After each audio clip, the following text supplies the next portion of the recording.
Hello students, it's Professor Russo again, and we are moving on to Chapter 5 of Professor Poole's textbook. We're at page 111 and 112. This phase involves questioning the child about the events that brought them to the Child Advocacy Center. What raised our suspicions? We're questioning the child about what may have happened. So it's obviously a very important phase in the interview process, and it's among the most challenging. Breaking the ice, raising the topic is not so easy as it may sound, because we want to try to be as open-ended and avoid suggestibility, and it ain't easy. So this section is about raising the topic.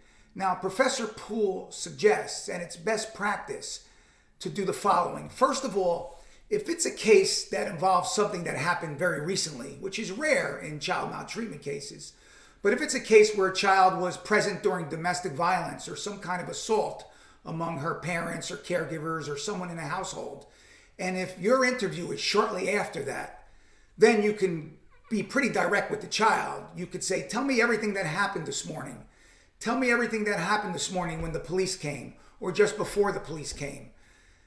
In those situations, you could be kind of direct. You don't have to dance around that much because the events happened in the very recent past. Unfortunately, most child abuse cases don't unfold that way, especially ones that involve child sexual abuse. So we want to figure out ways to raise the topic without being leading or suggestive the best we can. So Professor Poole has a number of suggestions in her textbook at pages 112 and 113. First of all, when raising the topic, you want to make sure that you use a good transitional phrase. And whenever you segue or go from one section or phase of the interview to the next, you always want to use a transitional phrase. So if the last thing you did were ground rules, you say to the child, now Daniela, I want to talk about something different. Or if the last segment was about narrative practice, you might say, thank you, Daniela, for telling me all about being on the zip line down at the beach. Or, thank you, Daniela, for telling me all about baking cookies. The next thing I want to do is talk about something a little bit different.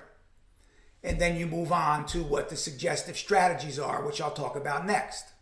So best practice involves the following, and Child First Finding Words recommends this. Nearly all modern protocols recommend this strategy for breaking the ice or raising the topic. And that is asking the child, Daniela, what do you know about coming here today? Or, state it differently, Daniela, tell me everything you know about coming here today. Daniela, what do you know about coming here today? Some formulation of asking the child to explain to you or express to you their knowledge about why they're present in the interview room. Why are they being questioned? Why are they with you that day? It does a couple of things. Number one, it is a way to break the ice. It's a way to start things rolling. And if they say, I'm supposed to tell you about what happened with Grandpa, or whatever it is they may say, if it raises the topic of suspected sexual abuse or physical abuse, then you move on from there. The other thing that it does is it also gets at, sometimes, whether there's outside influence or whether somebody prompted the child or coached the child.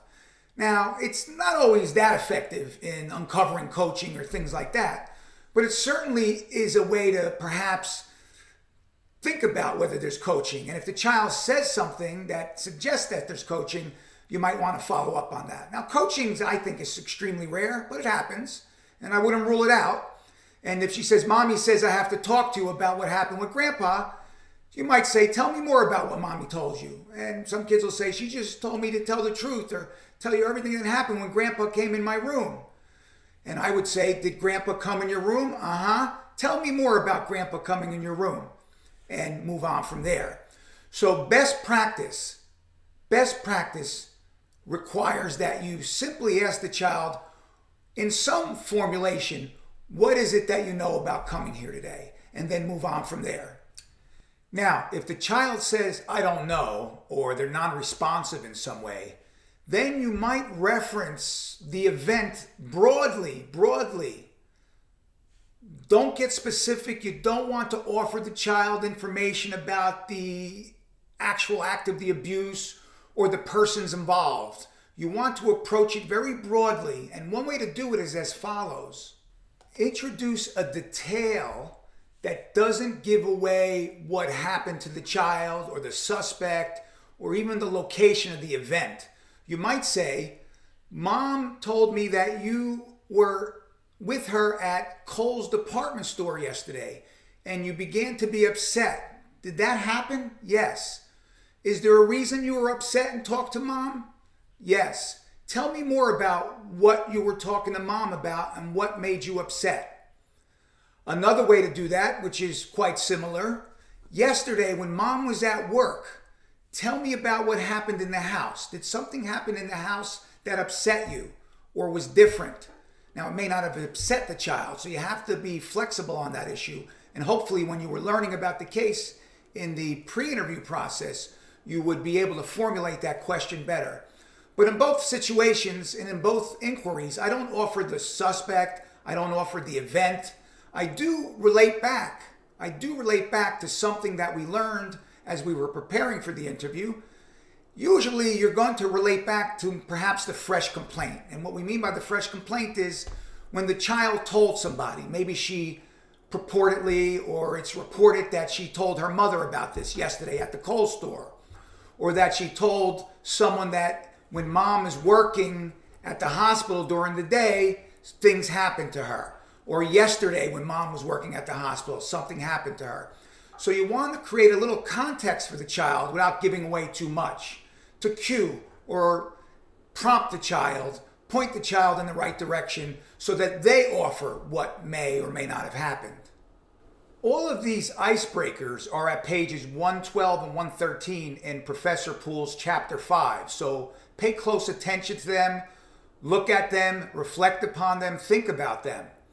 There are a couple of more suggestions there, and I'll offer one or two more to you right now. What Professor Poole suggests there is relating back or back referencing, that's what I call it, back referencing some documented conversation.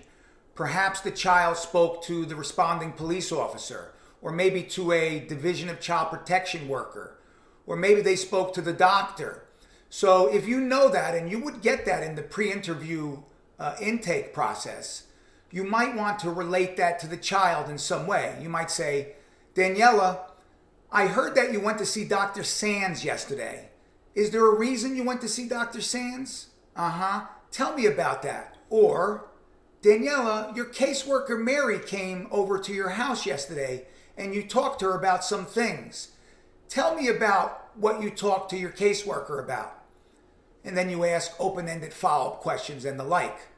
In the next video cast, I'll talk about what to do when all of these open-ended inquiries fail. How do you get more direct? And should you get more direct?